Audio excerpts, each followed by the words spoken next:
비타민 한 알 정도, 종합 비타민. 그런 건 다 버리세요. 도움될 게 없습니다. 건강은 우리 먹는 거로 골고루 섭취하면 되잖아요. 잘 먹어야 돼요. 그래서 나는 계란을 내가 제일 좋아하는 음식 중에 하나다, 이렇게 얘기를 하고 지금도 계란을 먹고 있습니다. 근데 이제 먹는 방법은 인생이라는 게 먹기 위해 산다고 봐요. 그래서 먹는 거는 정말 즐겁게 행복하게 먹어야 되는 원칙이 있어요. 잘 먹어야 돼요. 대신 이제 병이 있는 사람이 있어요. 콩팥이 나쁘다, 심장이 나쁘다, 비만이다, 콜레스테롤 높다, 이런 사람들에게 특별하게 음식을 먹을 때 좀 조심해야 될 건 있어요. 나머지 사람들은 음식에 대해서 뭐든지 편안하게 마음껏 즐겁게 먹는 게 원칙이라고 봐요. 일단 적당히. 사실 우리가 살아가면서 건강에 어떻게 미치냐 하는 거는 하나하나 나누기는 쉽진 않아요. 그렇지만 먹는 것은 기본적인 신체의 구조, 또 면역, 에너지 생산, 이런 걸 도와주는 기본적인 물질이거든요. 그래서 우리가 만약 건강을 얘기한다면 최소한도 30, 40%는 먹는 게 아닐까, 이렇게 생각을 합니다. 사실 아침 식사는 영어로 breakfast라고 그러잖아요.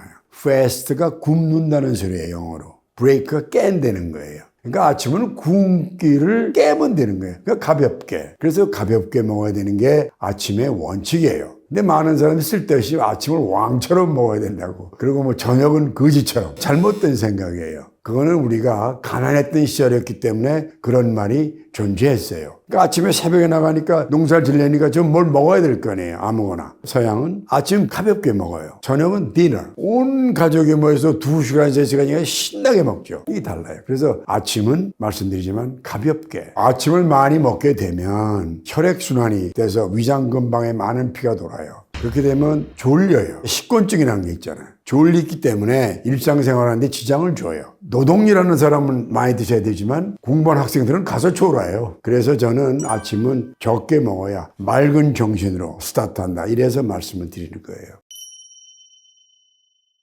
아침 사실 그중에 계란을 참 좋아해요. 계란은 완전 식품이에요. 우리가 말하는 모든 영양소가 다 들어있어요. 그중에 뭐 단백질도 있고, 그 면역을 만들게 뭐 함수탄소, 그다음에 지방, 그리고 각종 비타민, 미네랄 다 들어있는 그 식품이 계란이에요. 계란 하나는 100칼로리에 모든 영양소가 들어있는 완전 식품이다. 그래서 그거는 먹길 바라죠. 근데 이제 먹는 방법에 날계란 먹는 사람도 있고, 삶아 먹는 사람도 있고, 그건 본인이 원하는 대로 드시면 될 것 같아요. 그러면 꼭 한 개 먹을 필요 없어요. 2개 좋으면 2개 먹고. 그래도 이렇게 배가 부르는 포만감은 오지 않으니까 말이죠. 그리고 가격이 굉장히 합리적입니다. 그래서 나는 계란을 내가 제일 좋아하는 음식 중에 하나다, 이렇게 얘기를 하고 지금도 계란을 먹고 있습니다. 계란과 같이 먹어야 더 좋을 건 바나나 정도 같이 드셔도 상관없고, 또 아침에 커피 한 잔 같이 하시면서 계란하고 드시는 것도 나쁘지 않고, 그 다음에 각종 채소들, 브로콜리, 피망, 도마도, 바나나나 뭐 사과 있으면 조금씩 먹어요. 많이 먹지 않고. 예전엔 빵을 먹다가 지금은 누른밥 조금씩 먹어요.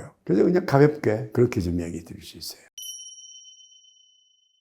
첫째, 우리나라에는 비만이 없어요. 많은 사람이 비만이 우리나라의 뭐 30%다 하는데, 나는 미국서 전문의를 했어요. 미국에 가면 우리나라 비만한 사람이 전부 다 정상이에요. 그러니까 괜히 비만이 있다고 난 생각하지 않아요. 구태환되면 한 3% 정도가 나는 비만이라고 봐요. 근데 우리나라 사람들이 그렇게 살찌는 것에 신경을 쓰는 게 제일, 그래서 난 다이어트를 반대해요. 제발 우리나라 사람들은 없다, 비만. 걱정하지 말고 먹어라, 이렇게 얘기를 해요. 자, 그런데 비만을 막는 방법은 나는 운동이에요. 먹는 걸 통해서 들어오면 칼로리가 생기죠. 운동하면 이렇게 빼는 거야. 이 밸런스거든. 운동을 하게 되면 먹는 거 아무 지장 없어요. 운동 많이 하면 많이 먹고, 운동을 하면 아주 조금 먹고, 그러면 되잖아요. 근데 우리나라 큰 문제는 미용 때문에 다이어트를 해요. 이게 큰일이에요. 면역이 약해지죠. 여러 가지 병투성일 거예요. 또 근육 자체의 구조 달라지죠. 그래서 제발 다이어트 잊어버리고, 만약 체중 걱정하면 운동해라. 이게 제 지론이에요.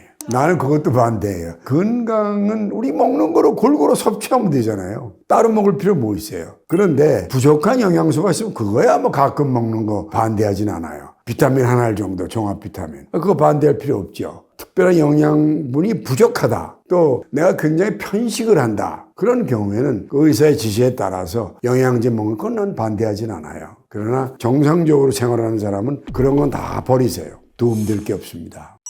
되게 햇빛을 보지 못해요. 그런 사람 비타민 D를 내가 권해요. 그 비타민 D는 먹는 게 있고 주사가 있어요. 실내에서만 일하는 분에게는 그건 권합니다.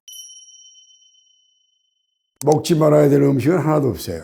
먹고 감사하면 돼요. 단 환자인 경우는 있어요. 콩팥, 심장은 맵고 짠 거, 고지혈증이 심하다. 그러면 지방이 많은 그런 음식을 피하는 게 있죠. 외에는 또 당뇨, 칼로리가 높은 음식. 그냥 당뇨 환자한테 첫 번째 권하는 게 과일 먹지 마세요. 과일이 굉장히 발달해가지고 칼로리가 높아요. 환자에 따른 음식에 대한 건 있지만 정상적인 사람은 뭐든지 감사하면서 먹는 겁니다. 깨끗하게 목욕하는 거, 내 몸을 깨끗하게 씻는 거예요. 가볍게 샤워하는 거, 그거면 충분해요. 목욕을 통해서 혈액순환을 좀 도와줄 수는 있어요. 특히 이제 근육통이 있거나 짐을 많이 나르는 사람은 뜨거운 마사지 효과가 있으니까 뜨거운 목욕 같은 거는 권할 수가 있다. 두 번째는 글을 좀 쓰시라고 얘기를 해요. 그게 나중에 치매라는 걸 좀 막아줄 수가 있어요. 젊은 사람들에게 내가 권하는 거는 뭐든지 음식을 골고루 먹어라. 긍정적인 생각을 가져라. 이렇게 얘기를 하고, 보통 이제 나이가 드신 분한테는 몸을 깨끗하게 씻고 글을 자꾸 써라. 그렇게 좀 얘기 드릴 수 있어요.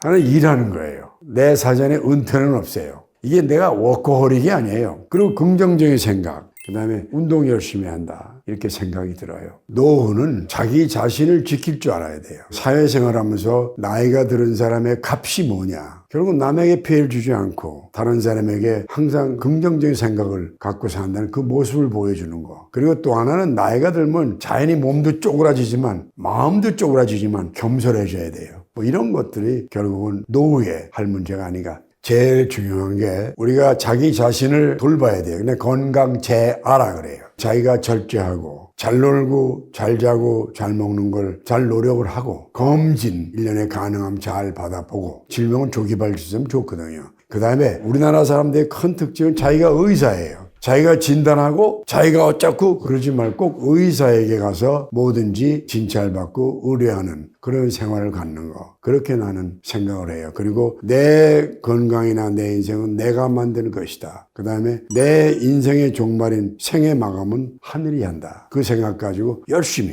하루살이처럼 최대한 노력하며 사는 거. 그게 제일 필요하다고 생각합니다. 우리가 살아가는 게 여러 가지 의미를 가지고 있지만 사실 누구든지 잘 살고 싶죠. 그러나 그걸 그렇지가 할 수가 없습니다. 잘 사는 건 뭐냐? 자기 마음먹기에 달렸어요. 내가 잘 산다면 잘 사는 거예요. 타인과 비교하지 말아라. 내 스스로가 자기에 만족하는 현재 위치를 그런 생각을 가지고 살고 또 가능하다면 잘 먹고 잘 놀고 또 잘 자고 그러면서 하루를 최대한으로 살아가는 그 모습으로 여러분의 인생을 사시기를 바랍니다.